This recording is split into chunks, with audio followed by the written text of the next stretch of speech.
কে প্রার্থী ভুলে যান, মনে করুন 294টা কেন্দ্রে আমি লড়াই করছি, আমি প্রার্থী। যদি বাংলায় তৃণমূল কংগ্রেসের সরকার চান, এই জোড়া ফুলটা দেখছেন, এটা আমার চিহ্ন।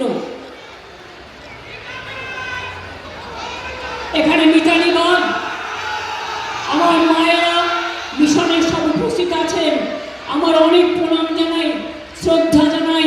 পাশেই জয়রাম মাটি কামার পুকুর আছে, সেখানেও ডেভেলপমেন্ট রোড আমি করে দিয়েছি। সনাতন বেরা, আমাদের সৌরভ, আমাদের বিকাশ দাস, ক্ষীরপাই পৌরসভা, প্রতিমা পাত্র, পৌরমাতা চন্দ্রকোনা, কল্যাণ তিওয়ারি সহ অনেকেই এখানে আছেন। সবার নাম না বলতে পারার জন্য আমি দুঃখিত। আমাকে যেহেতু অন্য জায়গায় যেতে হবে, ক্ষমা করবেন।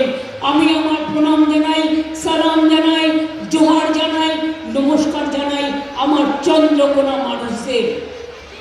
মনে রাখবেন, অনেক উন্নয়ন আমরা করেছি এই জেলায়, এমনকি আপনাদের রাস্তাঘাট, আপনাদের চন্দ্রকোনা থেকে কেশপুর, ঘাটাল, একেবারে মিদনাপুর, কত সুন্দর রাস্তা সব আমাদের টাকায় করে দিয়েছে। পথতীর্থ হয়েছে, অনেক কিছু হয়েছে, আরো হবে। তাছাড়াও যেহেতু আজকে টাইম কম, ওয়েদার খারাপ, আমি ডিটেলস বলছি না। চন্দ্রকোনায় আলুর একটা প্রবলেম আছে, আলু চাষিদের। কোন কোন বিজেপি নেতা এটাকে খেলছে। আমি পরিষ্কার বলতে চাই, 1 নম্বর, যদি কোনো আলু চাষির আলু নষ্ট হয়, সরকার আপনাকে ক্ষতিপূরণ দেবে, আপনার ক্রপ ইন্স্যুরেন্স করা আছে, চাষিদের শস্য বীমা আছে, ভয় পাবেন না। আমার ইনস্ট্রাকশন ইলেকশনের আগেই দেওয়া আছে, নোটিফিকেশন হওয়ার আগেই।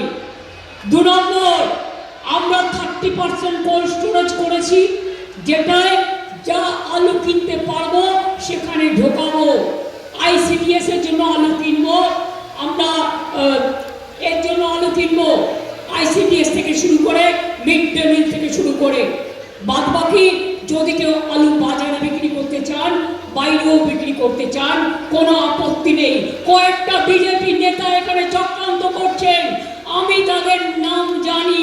তাদের আমি আবেদন করব, আপনাদের অন্যান্য ব্যবসাও আপনারা ভালো করে করুন, আপনারা ভালো থাকবেন। আমি A to Z সব জানি, কিন্তু গরিবদের পেটে মারবেন না। তাদের আলুগুলো নিয়ে রাজনীতি